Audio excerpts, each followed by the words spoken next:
6 amazing roles the Doctor Who actors almost played. Doctor Who actors are some of the best in the business, so it's no wonder that some of TV and cinema's most iconic roles have almost gone to some of the best known. The acting business is a funny game. It's very rare for a role to be written with a specific actor in mind, and even rarer for that actor to wind up actually playing the part. Many times an actor and character seem to dovetail so perfectly into the finished product that any other combination seems unthinkable. But even then, it was likely the result of an audition process where anything from a handful of other actors to thousands were also considered. All of our iconic Doctor Who actors have almost played other famous roles too. Here's just 6 of the most amazing what-if castings that almost happened where Doctor Who actors almost played someone else entirely. The first of our Doctor Who actors, Jon Pertwee as Captain Mainwaring in Dad's Army. Jon Pertwee famously stopped short at the suggestion that he play the third Doctor as Jon Pertwee, claiming he didn't know who that was. Of all our Doctor Who actors, he came to the show with the greatest pedigree as a comedy actor. His voice was known in every household in the country, from such shows as The Navy Lark and Waterlogged Spa as the Man of 1,000 Voices. Able to slip from decrepit old postmasters to cunning young sailors to prim vicars with ease. So it's no surprise that in the late 1960s he was on the wish lists for many new comedy programs. It's still incredible to think that he was the first choice to play the lead role of the pompous and thin-skinned Captain Mainwaring in classic sitcom Dad's Army. The BBC comedy began in 1968 and featured the hapless recruits of a Home Guard unit in the small town of Walmington-on-Sea during World War II. Mainwaring, the local bank manager, insists on taking control of the newly formed defense unit made up of old men and others ineligible to join the regular army as a last line of defense against possible Nazi invasion. Pertwee was working on stage in America at the time the offer to head up Dad's Army came. He'd later claimed to have been offered the role outright, but to have turned it down, not realizing the idea's full potential. While Pertwee would doubtlessly have been brilliant, it's hard not to think this one worked out for the best. Eventual Mainwaring Arthur Lowe was simply perfect casting. Moreover, Dad's Army was such a huge success that it ran until 1977 and also expanded to include a feature film, a radio series, a stage play, and even an attempted radio spin-off set after the war. If Jon Pertwee accepted the Dad's Army role, he almost certainly wouldn't have been available to play the Doctor, and the whole history of Doctor Who might have looked very different, and he might not be on our list of Doctor Who actors at all.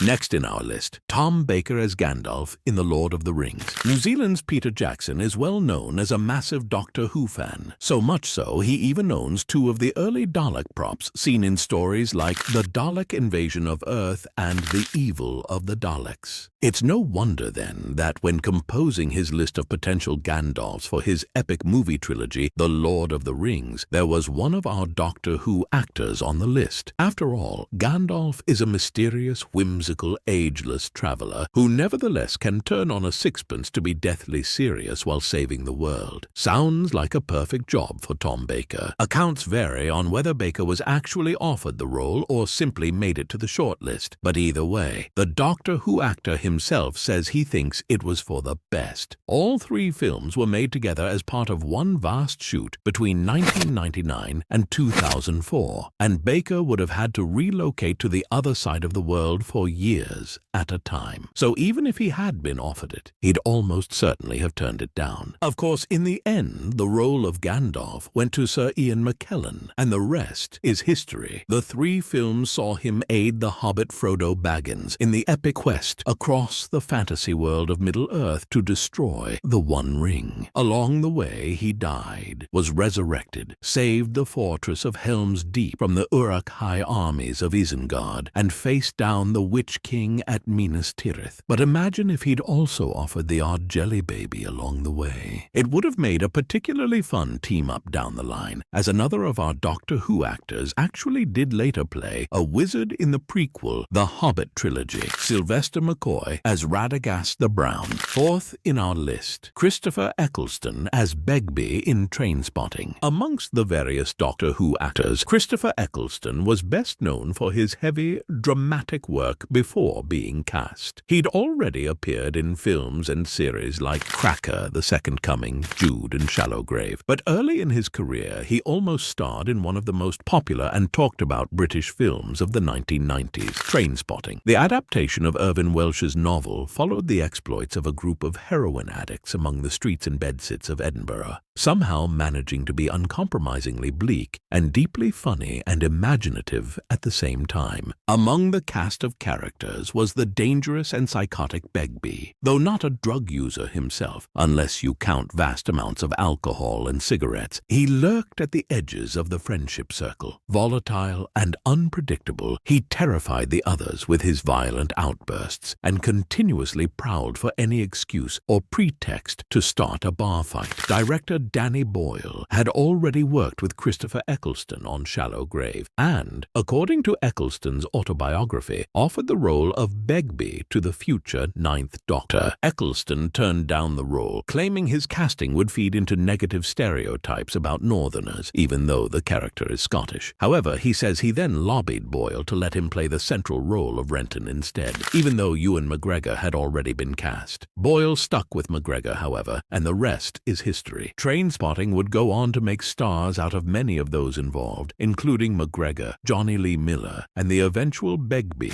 Robert Carlyle. Carlyle returned for the sequel T2, Trainspotting, and will be back as Begbie again for the forthcoming TV series based on Welsh's novel The Blade Artist. Next in our list, David Tennant as Sneed in The Unquiet Dead. This is a unique case in our list of other roles Doctor Who actors almost played. Unlike the others, Sneed in the Doctor Who Series 1 episode The Unquiet Dead isn't a huge or famous part. He's simply a supporting character and a minor antagonist as he tries to stop the Doctor, Rose and Charles Dickens, looking too closely at the ghostly goings-on around his Cardiff funeral home. But the fact that he was almost played by David Tennant could have changed everything. Everybody knows that David Tennant has been a huge Doctor Who fan since childhood, so it's natural that before there was any sign that Christopher Eccleston might only do one series, Tennant was eager to appear somewhere in the revival of his favorite show. Ultimately, the decision was made to alter the character of Sneed slightly to be an older man,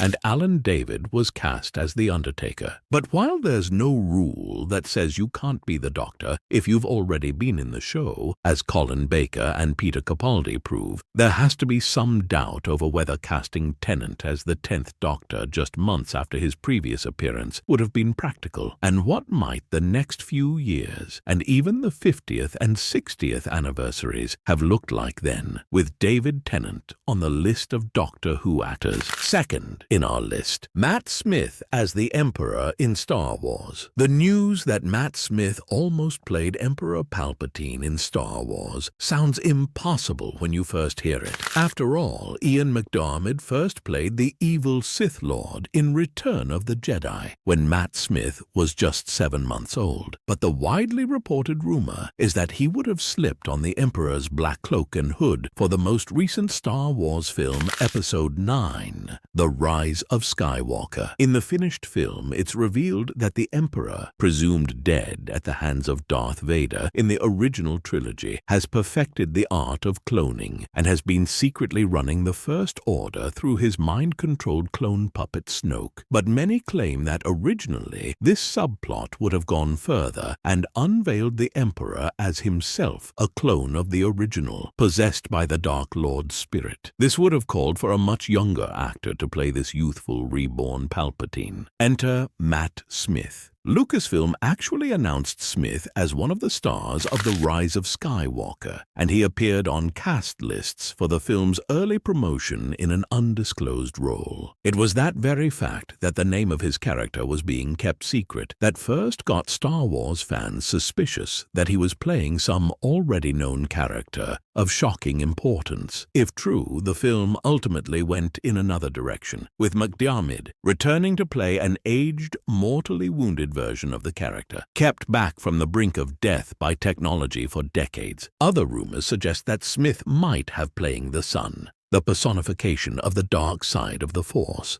As recently as last year, the former Doctor Who actor was still coy about who he was originally meant to be playing, but he did reveal that the character would have signaled a big shift in the history of Star Wars, and who might yet appear at some point in the future. Last in our list, Peter Capaldi as Captain Sisko in Star Trek Deep Space Nine. In the 1990s, Peter Capaldi missed out on some prime science fiction roles. In 1996, he auditioned for the Doctor Who TV movie, almost playing the 8th Doctor some 20 years before he'd eventually play the 12th. But in 2017, fans uncovered the casting call sheet for the lead role of Commander, later Captain, Benjamin Sisko in Star Trek Deep Space Nine, and included in the shortlist was another of our Doctor Who actors, Peter Capaldi. Deep Space Nine has long stood out among the various Star Trek TV shows due to its darker storylines and willingness to depict the crew as complex, flawed human beings. That's true of the character of Sisko, too, who's introduced as a man embittered by the death of his wife and on the verge of quitting Starfleet altogether before being chosen to command the space station DS9. Over the next 7 seasons, story arcs would test Sisko like no other Star Trek captain, never more so than the celebrated episode where he becomes determined to drag the Romulan Empire into the war against the Dominion as allies of the Federation, no matter what the moral cost.